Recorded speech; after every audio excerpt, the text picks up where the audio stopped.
So, what if I told you there really is one secret to fixing all your emotional wellness problems? Would you believe me? I mean, I get it if you're a little dubious about this, but it really does all come down to one single issue. And if you want to learn about that today, then keep listening. Welcome. This is how to fix your sucky life. That's right. Maybe you're somebody who says, "So life sucks. Now what?" Right? Fix me, doc. I don't know what to do with all of this. This is a podcast that teaches anybody who's interested in learning a little bit more about how to get control of the anxiety in their life, the stress in their life, all of those feelings that are bogging you down. I'm your host, Dr. Natalie Marr, a clinical psychologist of the last 2 decades and a trauma therapist. And I'm here to help you understand how things early in our life, things like trauma or really difficult times, impact us later in life. So much so that it drives us off course and into patterns that are not helping us. They don't serve us and they create suffering for us. And there's a lot of information swimming out there. So I know that people are looking to feel better and want to know what works. Why don't we help you fix that sucky life? I take all of the information from neuroscience, my experience over the last 2 decades, and all the fits and starts of my own personal life, and I put it all together in a toolbox for you so that you can stop just surviving and learn how to really thrive in your life. I know it's possible to get there, so let's get started.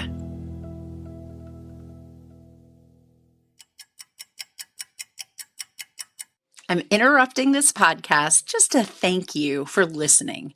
I really enjoy doing this, and it is my passion to make sure that people understand more about mental health and how to create emotional wellness in their life. So please like and follow me wherever you find your podcasts.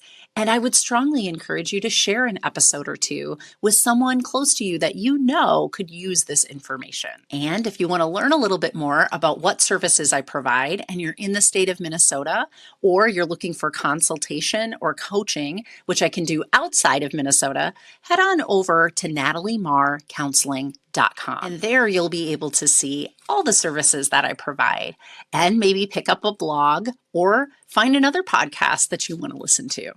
Thank you and keep listening.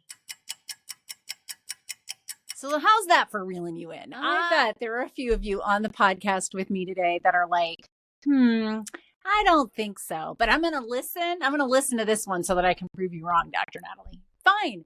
Come one, come all. I don't care what brought you here for the podcast today, but I really do hope you listen to this powerful message. So there really is a self-cure for pretty much any emotional wellness issue.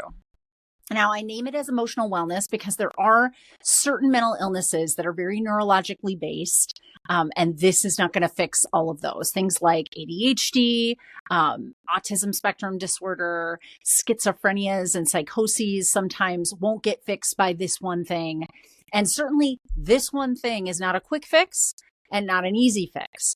While there are some simple principles here, there is a lot of effort and ongoing continual effort that would have to be put into place for this to be the cure-all. So it's kind of like what I'm going to tell you today. It's kind of like when you go into your doctor and they're like, all this host of illnesses that you have over here, diabetes, heart, blood pressure problems, autoimmune disorders, they can kind of come down to just one issue or one solution rather.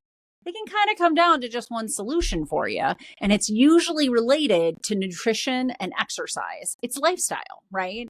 They can kind of take all of those ailments and then say, hey, if you make these major shifts in your lifestyle, well, that's going to change everything. Similarly, if you are suffering, if your emotions are up and down, there is kind of this one thing that I can teach you how to do and that you can put into practice that will cure just about all of your emotional wellness issues. And that is self-love. Now, I know as I even utter this, you're like, I can feel the eyes rolling out there. I can feel them. I know they're there. I know that you're maybe not on this with me, but let me talk a little bit about this.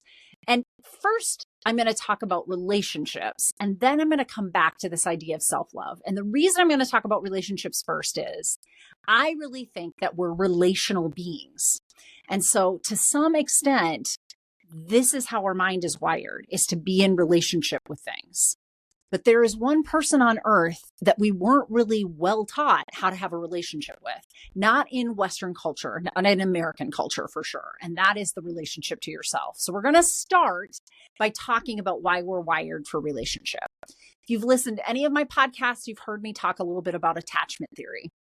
It's this huge umbrella of research and hypotheses and theories that different psychologists prior to me have come up with, all kind of helping us understand that when an infant is born, there is this whole network of neurology that starts to develop as that infant relates to the caregivers around it. Now, usually this was traditionally mothers, and a lot of the early studies in the 60s were surrounded around little babies and their moms, right? Because that was kind of the gist of what you would see as the primary caregiver back in the 60s. Now that has evolved and changed and isn't as predominant as it was, although, moms still are a primary caretaker and often the ones that we think of when we think of attachment and being raised. Certainly females in the species are the ones that carry and deliver those babies that come into the world, all the humans that come into the world.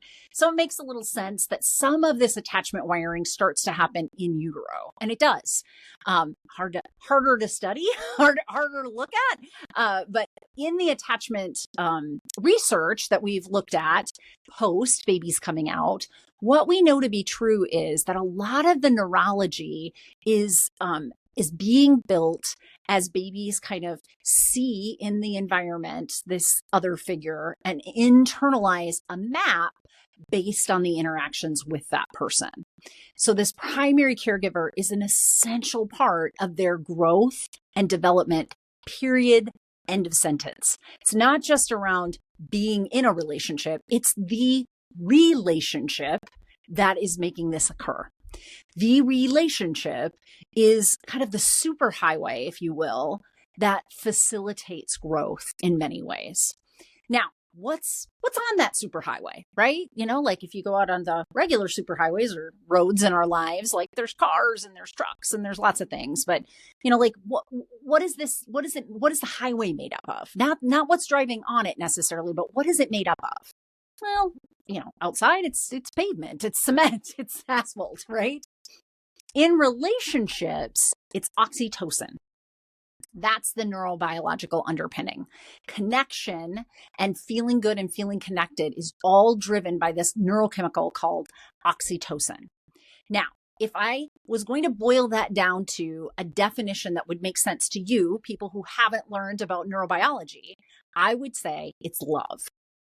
Love and connection are really what facilitate relationship.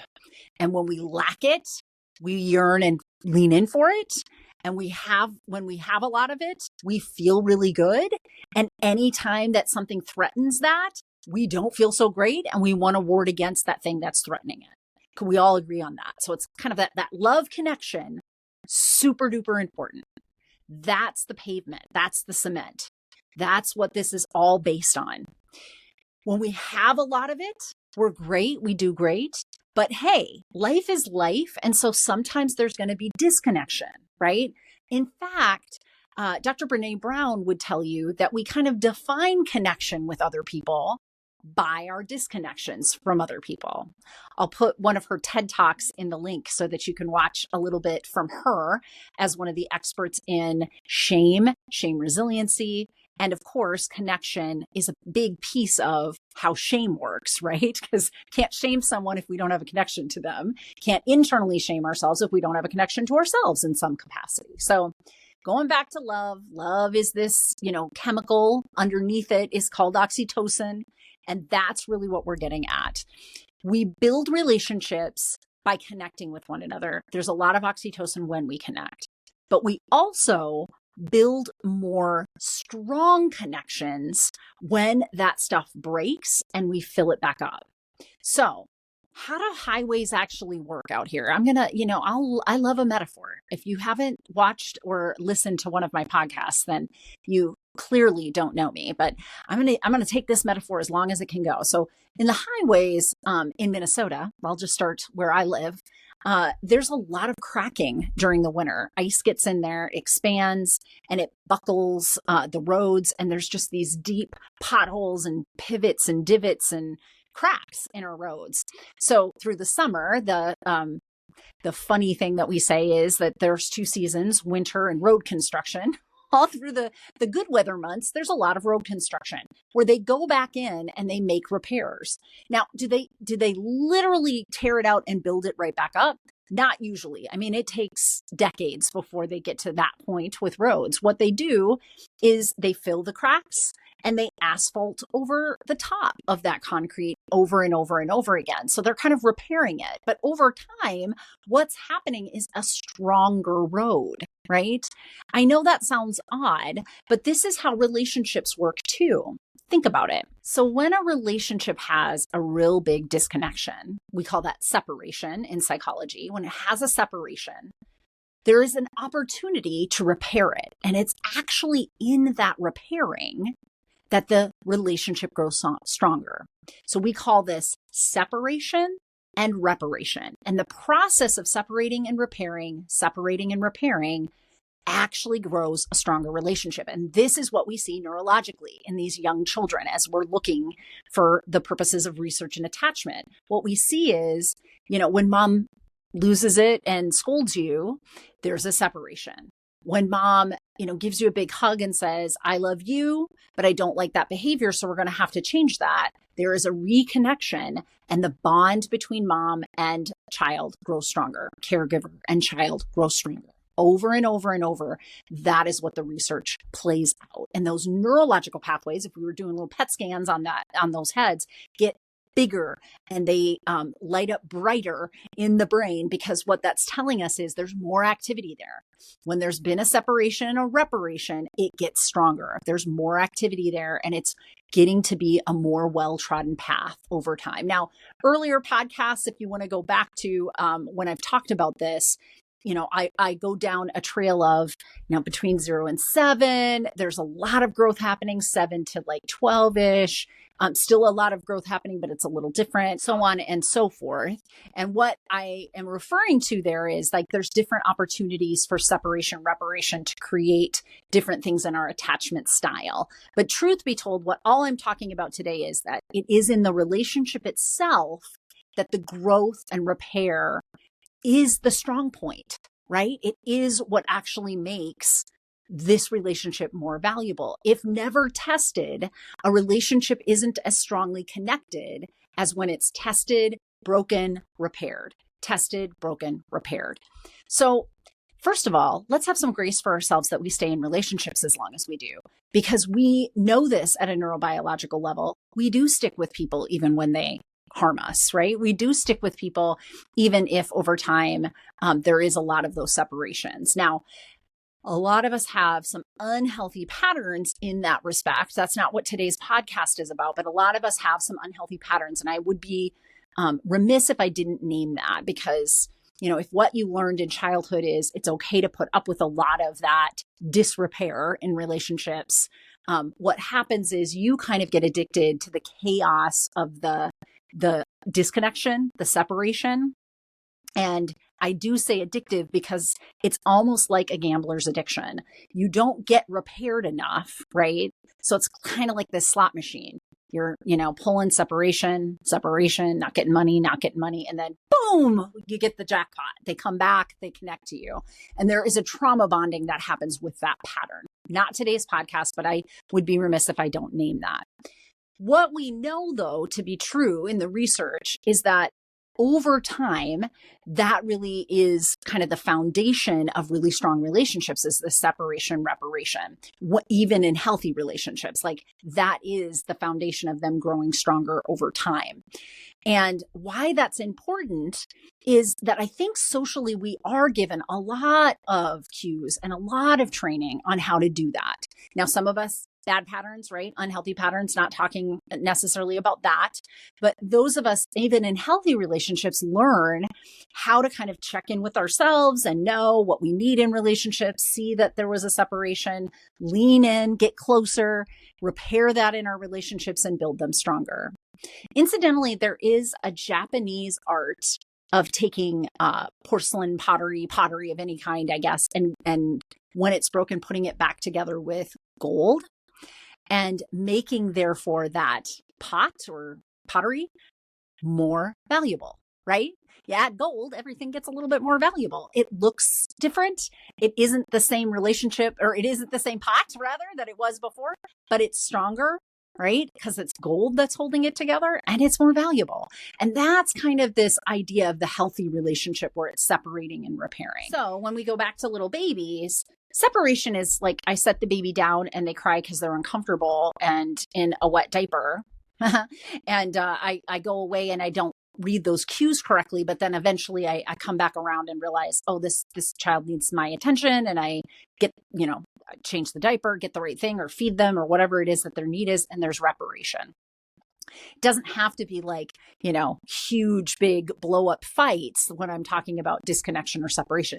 These can be micro occurrences. So it could just be something like you were seeking a little validation or affirmation from your partner, like saying, I love you, but you're really saying it because right now you would like to hear back, I love you. And they miss it. They're like, thanks. And they walk out of the room. That's a little separation, right? But when we reconnect later in the day and I am affirmed by my partner, well, then, I know that this is a solid relationship and it builds and it grows and it gets stronger and more valuable over time.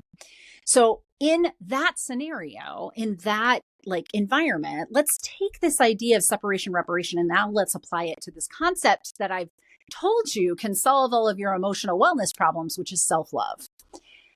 Now, first of all, you have to assume that you have a relationship with yourself to love yourself, right? Love is the highway. We're going back to that metaphor.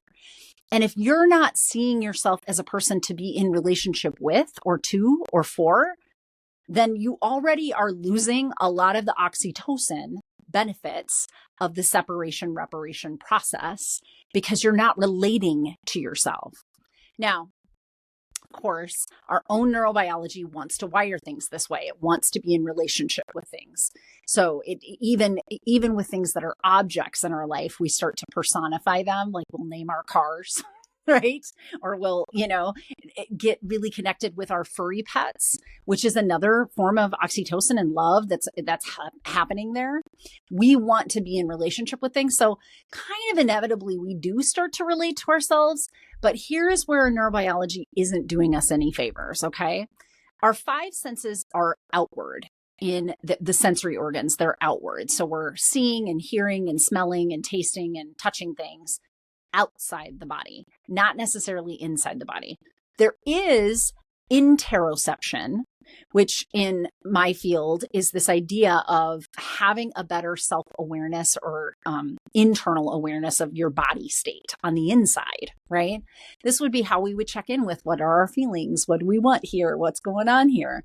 But not a lot of us are culturated to make that a skill set that we use very well. Like self-awareness is not something that's big in Western culture. In fact, competition and, getting ahead and picking yourself up by your bootstraps and things of this nature, which are all kind of externally defined by what you're seeing on the outside. Those are the primary tenets in our culture. So we're not actually getting a lot of information unless your family, for some reason, does have some sort of introspection practice that they're teaching you. We don't get taught very well how to have interoception. That is a problem. But we do still relate to ourselves in some way. And here is another place our neurobiology is not showing up for us. So back on the savannah, if there was this beautiful tree in the middle of this desertous place, like an oasis that had fruit on it, we needed to be more scared of the lion that was laying underneath that tree than we were attracted to the fruit that was growing on that tree. AKA, we didn't want to be putting ourselves in situations that clearly would end in death. right? So our power towards seeing things from there's a problem, let me solve a problem is more powerful than this is something I want, this is something I'd enjoy, let me go seek that. So in our relationship with ourselves, what kind of defaults is this self-critical inner voice. We have a relationship to ourselves in seeing ourselves as a problem when something that we're doing in our world isn't lining up with our internal values, external values, what we want to get for an outcome, whatever. And we are quick to name and admonish ourselves for those things in an effort to then course correct that and do better for ourselves. But here is the problem. That's a separation, right? When we start to admonish ourselves, get self-critical, like, dang, how could you do this thing again, Natalie? That's a separation. But what we're not really wired to do, unless we've been taught to have some good interoception or some relationship with ourselves as a self, we don't repair that. And we're not getting the benefit of the reparation in that separation reparation process. And I think that one of the ways to solve this issue is to have self-love, is to start to build a relationship with you. You are the only person, my friend, that you are stuck with till the end. You came into this world with you. You will leave this world with you. There will be many other people that come in and out of your life that you relate to. Yes, we're wired to be in relationship, to be in a tribe, to love one another. But there's literally only one person that you're attached to the entire time. Why wouldn't you want to have a relationship with that person? Why wouldn't you be working on reparation when there is separation? Well, the answer to that really is because you weren't taught you needed to. So today I'm teaching you. And this is why self-love is such an important factor in ameliorating all of the suffering that we experience in usual emotional wellness ruptures. Things like anxiety, things like depression. Those are symptom sequelae or groups of symptoms that come about when there's a lot of separation, but not a lot of reparation with ourselves. Let me give you an example. Let's say, for the sake of an example, you're a procrastinator. And as a procrastinator, you have gotten caught more times than you wish that you had in this predicament of last minute trying to slam everything in. But what happens is that then you're putting out a product in whatever situation you're in. Let's say you're at work, and you have some report due at work and you just aren't doing as good a job when you cram it in just the night before than if you had really taken time, a little bit across time for the weeks ahead of that when the report was due. So you have this habit of doing that procrastination thing and you beat yourself up on the other side when it's not as good a work product as you would have liked it to be, right? And you've had this pattern for some time. You admonish yourself over and over for having this procrastination habit. You're bringing out the whip, hoping if I whip myself hard enough, I won't do it the next time. Did that work for you? No, probably not. In this example, a lot of people stay procrastinators for a very long time. Yeah, they want to get away from that lion, right?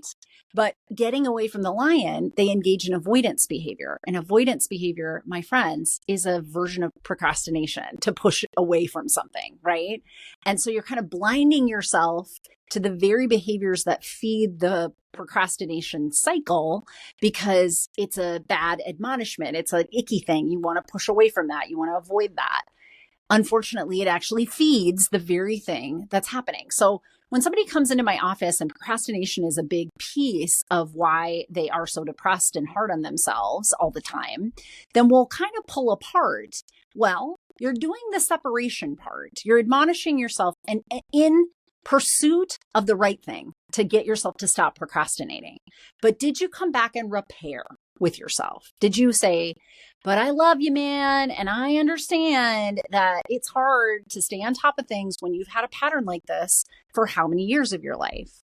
Are you showing up with some self-compassion, some self-love? Are you telling yourself a different story that is, it's the behavior of procrastination I don't like? I got you. Like I'm with you till the dying end. So I got you, right? No, probably not. And so we'll work through as you sit across the couch from me. a way for you to start to show up more compassionately, to have an empathetic lens when you find yourself in those circumstances. So yeah, you brought out the whip first, but instead of avoiding the whip, I want you to lean in, right? I want you to lean in to this behavior that you have with procrastination and love yourself all over for it until that reparation creates a stronger bond with yourself. So you don't want to push away and avoid this altogether as much. You want to lean in and help fix it. And you can bring online the parts of your brain that are not in survival mode, trying to fight or flee from this. They know a lot of things about how to work around this and build a different behavior. Now, all of that, the premise of it seems simplistic, right? Self-love will solve this. I want to assure you, this is effortful. This will take some elbow grease, some work from you. And I want you to put in that work. I want you to start to notice wherever these patterns are that you're not so happy about, that there might be separation where you're admonishing yourself and being very self-critical, but there isn't reparation. You're not coming back around with some self-compassion, with some self-love, repairing that relationship, and thereby using science to strengthen and make more valuable that relationship. And if that relationship gets stronger and more valuable, then you're going to want to show up for that person. But that person is you. It's you, my friend. And I'm so happy when people start to get this and start to put it into practice, because putting it into practice is an experiential level that I can't on a podcast describe for you. It would be like you start to experience yourself showing up for yourself, and it's just a feeling like no other.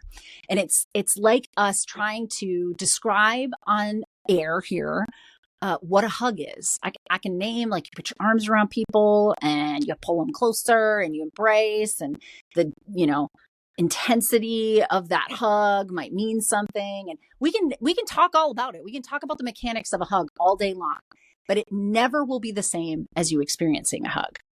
Right? When somebody hugs you, there's just not enough words to explain how wonderful that can feel. And the same is true of this separation reparation, building a relationship with yourself, creating self-love, creating opportunity to use compassion and empathy when you've been self-critical to repair the relationship back with yourself and build a stronger relationship that is more valuable with yourself. I just can't give you that sensation on a podcast, but I do encourage you to try and employ some of what we talked about here today, because because I know that it works, and I know that it can be a game changer, and it can make a lot of the emotional wellness struggles and suffering that we're in dissipate over time. So I hope that you put this into practice.